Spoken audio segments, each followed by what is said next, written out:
The Virginia Cable Telecommunications Association and your local cable provider presents Cable Reports.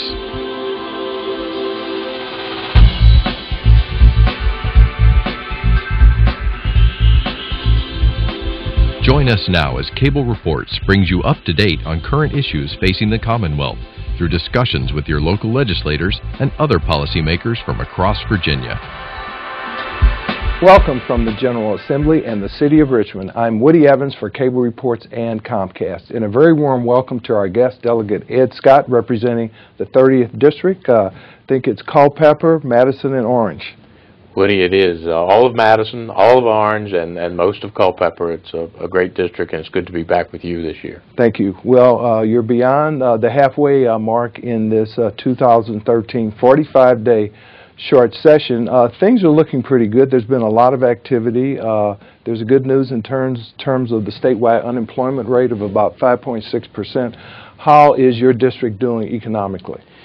We're seeing signs of recovery. I've had visitors here at the Capitol this week. The realtors were in town, and they report that they're starting to see houses shorter times to get a contract on them, starting to see some increase in terms of the average value of what's selling. So things are, as we see statewide, things are improving.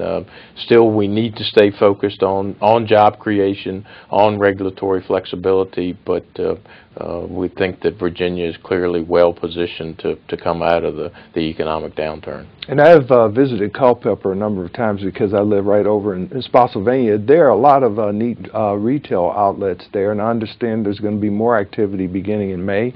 The downtown has continued to evolve probably over the last decade, and one of the next things that the community is really looking forward to is the reopening of the State Theater in Culpeper. I think it really will be a regional arts and cultural attraction that will blend well with the other things that are going on downtown.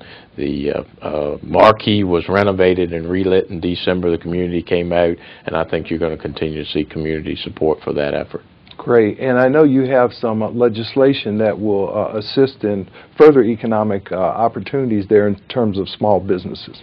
We do, Woody. We've got a new company in Culpeper by the name of Tandem Motors, and they are manufacturing a new essentially three-wheeled motorcycle alternative vehicle. Wow. And they're buying their engines from Suzuki, and we needed some legislation this year to work through some of the titling issue because they actually buy an entire motorcycle.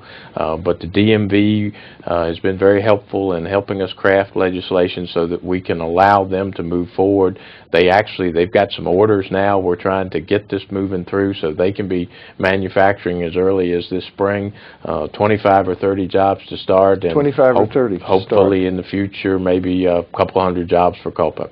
Great. And I know from time to time some of the better ideas you get in terms of introducing legislation are from local officials, and I think you have a couple of items like that as well. We do, Woody. They always try to be able to work with local governments. We work hand in hand with local governments fiscally through our budget, but we also, different policy issues come up from time to time, and the Orangetown Council asked this year that they be added to the list of localities that can go in, and if a property is not being well maintained, starting to impact other properties, they can go in and mow the grass and then assess the owner for those costs. And that legislation is moving forward. And I also have a piece of legislation that the Madison County Board of Supervisors brought to my attention. The Virginia Department of Health contacted them back in the summer and told them that the concessions at their youth sports activities needed to meet the regulatory standards, essentially, of a commercial kitchen. And that's where people sell hot dogs, hamburgers, drinks, and those kinds of things. Exactly. And the troubling thing, I think, for the Board of Supervisors was This has been going on in the county for 25 or 30 years. Nobody's ever gotten sick. And the interesting thing in the state code is we already have an exemption for school-sponsored activities. So you could go to the football game on Friday night and get a hamburger under one set of rules, and Saturday morning when you go to the soccer game there was supposed to be a different set of rules. And what we're doing is giving them the same basic exemption that the schools and other social organizations get. It's just taking a look at some regulation and trying to keep it reasonable. These are community volunteers. These are the concessions are not big revenue, but nonetheless they help the program, help hold the costs down for parents and their children, and it just makes sense. Yeah, a real common sense solution to that kind of a problem. Tell us a little bit about your service on the Agricultural Committee. I want you to focus on some commercial activity which doesn't take place in your district but is really important to the Commonwealth, and that's menhaden fish. Sure. Woody, as you know, I've been on the Agriculture Committee my entire time down here, and for the last several years I've chaired the Chesapeake Subcommittee of the Agriculture, Chesapeake, and Natural Resources Committee. One of the big issues that impacts the Chesapeake Bay ecosystem is the management of menhaden. Menhaden are a small, oily fish. We don't think of them as something that we fish for recreation, but they are an important component. They're something that get fished for bait, that in turn get as part of the crab fishery. And we have a major employer in Reedville, Virginia, an Omega Protein, that harvests these fish and produce oil and meal out of the menhaden, and so there's an economic impact there. The Atlantic States Marine Fisheries Commission is a regional body, and they manage fisheries up and down the East Coast, not just menhaden, but all of the fisheries. And they came forward this year out of concerns about the health of the menhaden population and knowing that they are an important part of the ecosystem, and they came through with a recommendation that said we needed to reduce what we were taking by 20% for at least the next 2 years, and then we'll reassess and potentially change that total allowable catch again. There were a lot of moving parts and pieces to this when we first started. Obviously, a 20% reduction is a large reduction. There is going to be an impact for Omega Protein in terms of probably everything from their fishing operation to the volume that will go through that plant. We also did want to look out for the independent fishermen who were catching the menhaden for bait, and so but we also thought it was important to step up and do the right thing, and so the McDonald administration asked me to introduce and carry legislation that would implement this recommendation, and it's moving forward after some negotiation, but with a lot of cooperation too from some folks who had to make some tough decisions, and I'm pleased we were able to reach consensus relatively early in the session, and with the administration saying we are clearly committed to taking a look at this in 2 years, and we're going to convey that message back to the Atlantic States Marine Fisheries Commission. I think we've got an issue that's not resolved forever, but resolved for this session in the next 2 years. Now, is there any financial impact as a result of that at the wholesale or retail level?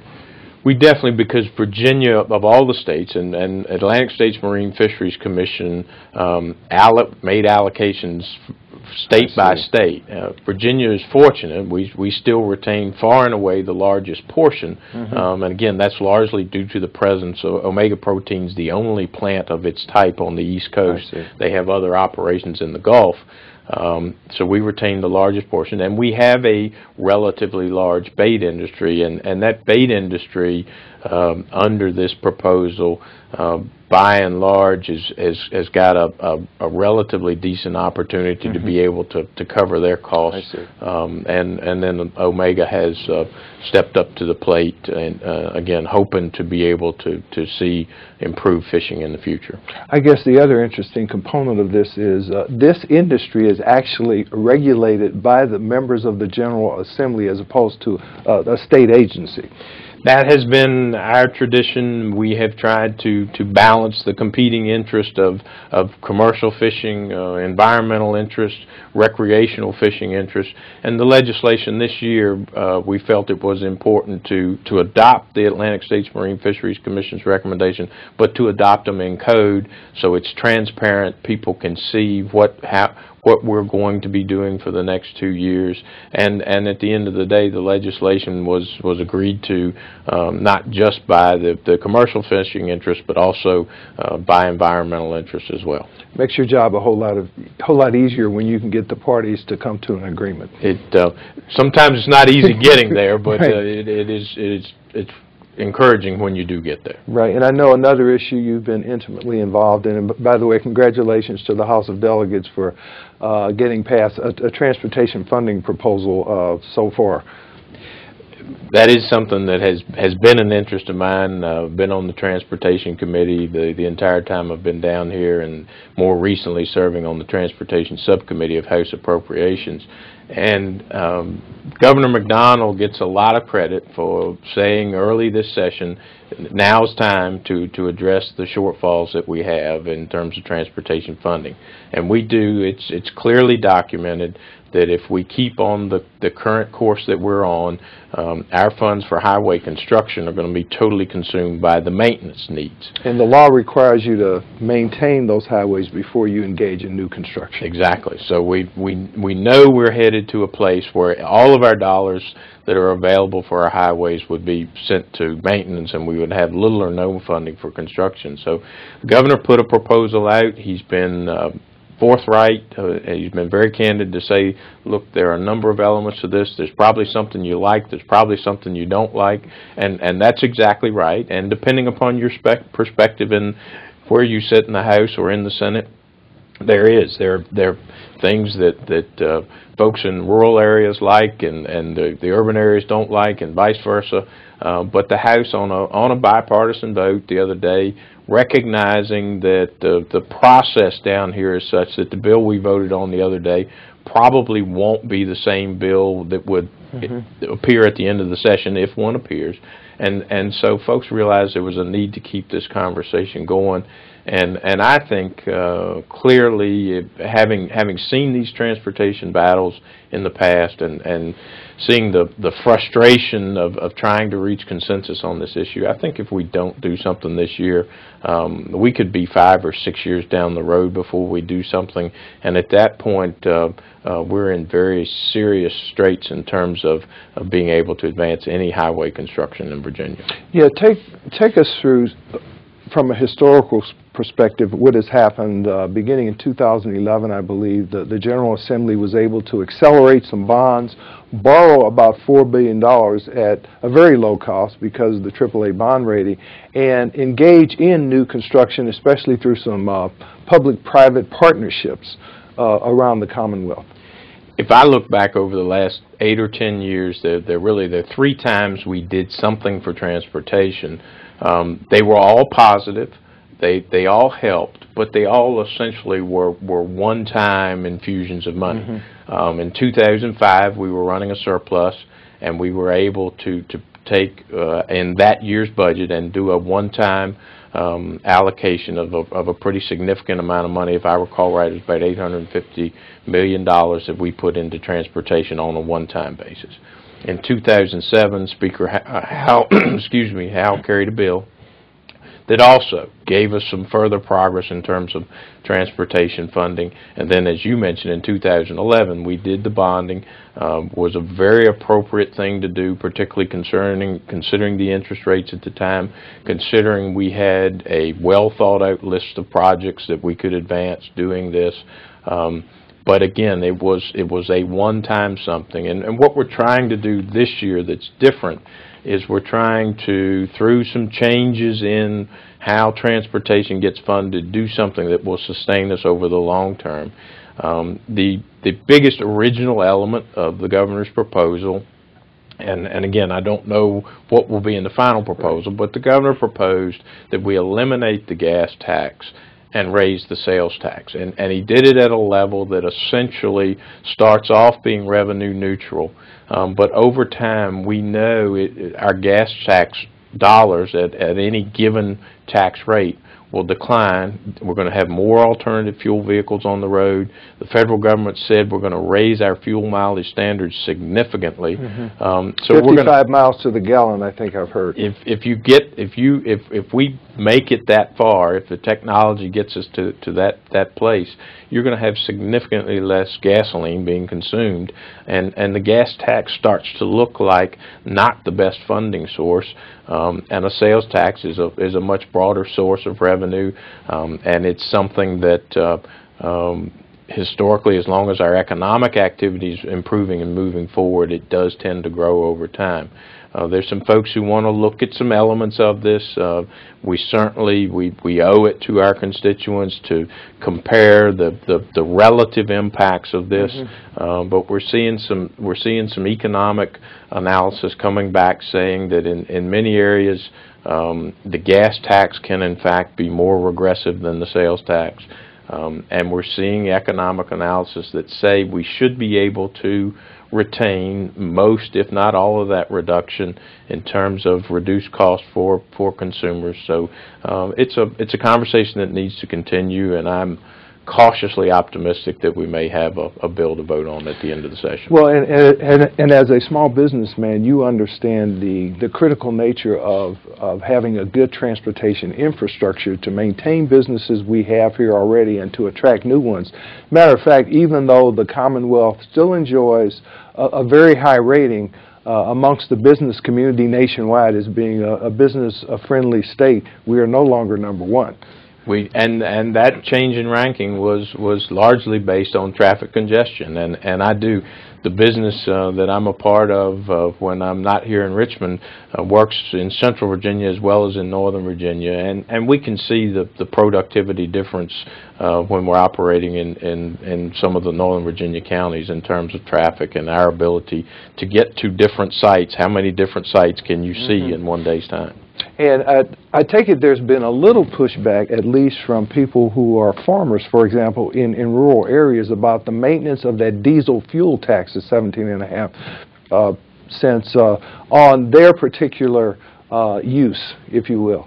That's something that again, one of the unique things about trying to tackle this issue. The arguments aren't always Democrats versus Republicans or House versus Senate. Certainly those arguments do occur, but the looking at things from a rural perspective versus an urban or a suburban perspective has been part of what we're doing, and I think that issue is going to get some discussion. There's some folks that working in the particularly in some of the further processing of agricultural and forestry products that tell me, look, we understand we're going to still have a diesel tax, but we need roads to get products to market. Other more direct impacts, particularly as you say, sometimes down on the farm, there's some folks that would like us to take a look at that. We're certainly willing to do that, and we'll balance that with the fact that there are some other sales tax exemptions that agriculture enjoys, and try to come up with a way so that everybody pays their fair share. And there's also other revenue raisers. I don't know if they survived the floor debate in the House, but the $15 additional registration fee and the $100 annual fee on hybrid vehicles, for example. There is one distinction there with that proposal, and I don't know whether the alternative fuel vehicle piece will be in there at the end of the day, but it was the one important distinction there is because a hybrid vehicle still runs on gasoline. The hybrid vehicles were not the focus of that fee as much as the natural gas and the electric vehicles. As a matter of fact, the state is converting to alternative fuels itself. The state fleet's very much headed towards looking at ways that they can operate a natural gas fleet. That's exactly right. And so you know, where again, what is the fair share for those vehicles? And there, as you can tell, there's much more work to be done on this issue to try and get it done. But I'm, as I say, I'm hopeful we'll continue the conversations. They're some good folks down here with knowledge on this issue have been looking at it, and if we can get some folks negotiating to produce a conference report, hopefully we'll make some progress. And there's yet work to be done in Washington, D.C., because one of the components of the governor's package relates to prohibition that now exists on the taxing of online internet retail sales. Now, we've got some powerful colleagues in Congress. We've got the majority leader of the House. We've got Bob Goodlatte, who chairs Judiciary, that bill is going to go through. We've got 2 U.S. senators who are former governors who understand Virginia. So I guess there is optimism about that part of the package. The reports that we're hearing, and you mentioned Congressman Goodlatte in particular, he sees this as an issue that it's time to resolve at the national level. These are sales that, you know, technically tax is supposed to be paid by the consumer after they purchase something without paying it. We're supposed to declare that on our income tax returns, as I understand that now. The reality is that's an inefficient way to collect things, and so if a federal framework can be put in place, the net result would be some additional money coming to the Commonwealth of Virginia, and the governor has said, you know, since no part of our existing budget is dependent upon those monies today, let's dedicate them for transportation. And again, a forward-looking proposal, because it's something that you think will grow over time. Now, you mentioned you were cautiously optimistic. Unfortunately, your colleagues in the Senate weren't able to get anything out, but the House bill is there. What are you hearing from your colleagues, especially from the area that you represent? As I have worked through conversations in the last week, again, we've got a lot of sensitivity to the fact that we're potentially asking the taxpayers for more of their dollars in some form or fashion. Our transportation funding has largely been directly tied to transportation-related fees, gas tax, DMV fees, etc., with a small portion of the sales tax dedicated to transportation. Right. One of the things that the taxpayer often asks us is, can't you do something with the money you've got and reprioritize? That's part of this proposal, as the governor is saying that over time we're going to increase the portion of the existing sales tax going to transportation.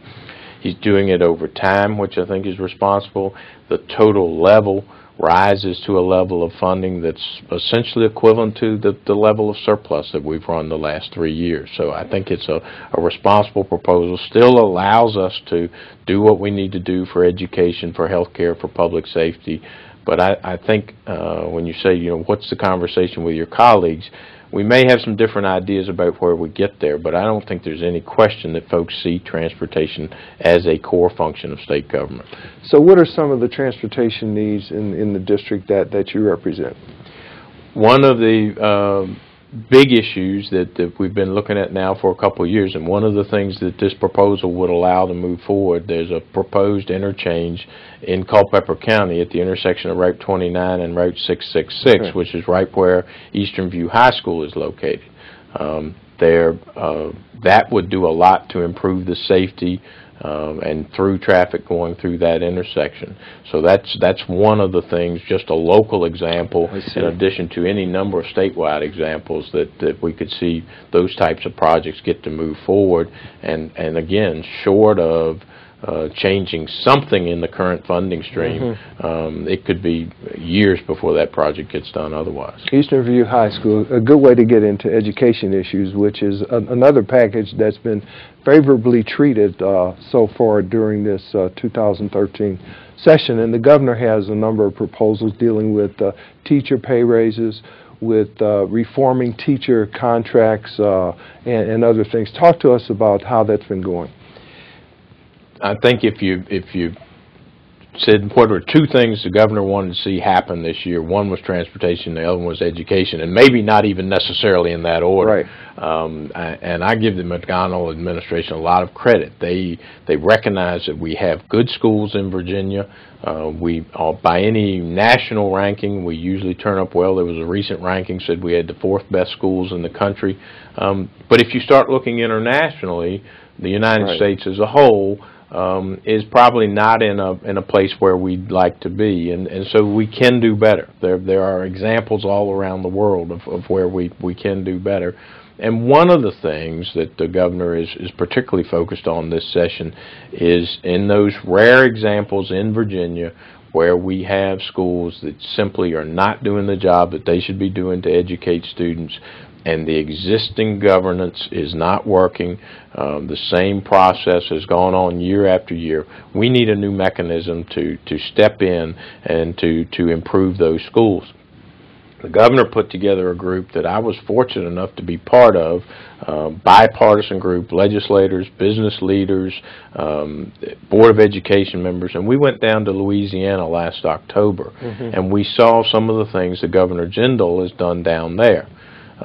There are certainly there's some comparisons, there's some contrasts. Again, we're fortunate. Virginia schools are among the best in the country. There are places in Louisiana where their schools would have ranked in somewhere in the bottom 5.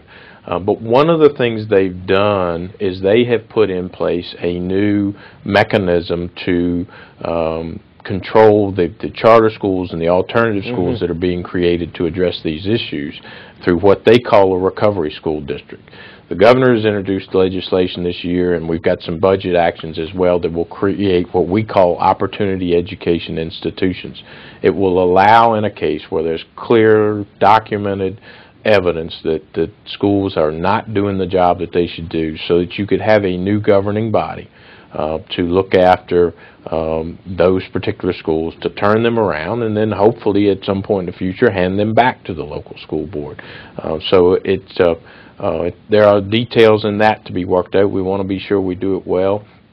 But the legislation has been improved. We've added the opportunities for some local input as ex officio members of the board. If there's a locality that's going to have a school in this program, then there can be some local representation on that board, and some more details to work out in terms of funding. But you want to be sure that in this situation that the students still have the same opportunity, and that's really the heart of what the governor is saying. Is I want equal opportunities for all students in Virginia. Your zip code should not determine your educational outcome. Right, we've got about 30 seconds left, but I certainly want you to comment on what's going to happen with the Tim Tebow initiative to allow homeschool students to participate in athletic activities, number one, and number two, the King's Dominion law, which is always before us. Two initiatives, Woody, that my best guess today, and it's hazardous to make predictions down here, but the House has supported both. The Senate has not in the past, and that may be the same outcome this year. And Teach for America, I wanted you to comment on that as well. When we were in Louisiana, we saw that one of the things they've done down there is they have attracted highly motivated young teachers from all across the country. We've actually had students from Virginia colleges participate and Teach for America, and they go to Arkansas or Louisiana to teach. Right. This provides an opportunity for those students to help us right here at home. Great. Well, thanks for your work. Transportation, education, agriculture, we appreciate you being here. Delegate Ed Scott. Woody, thank you. Thank you for watching Cable Reports, brought to you by the Virginia Cable Telecommunications Association and Comcast. Until next time, I'm Woody Evans.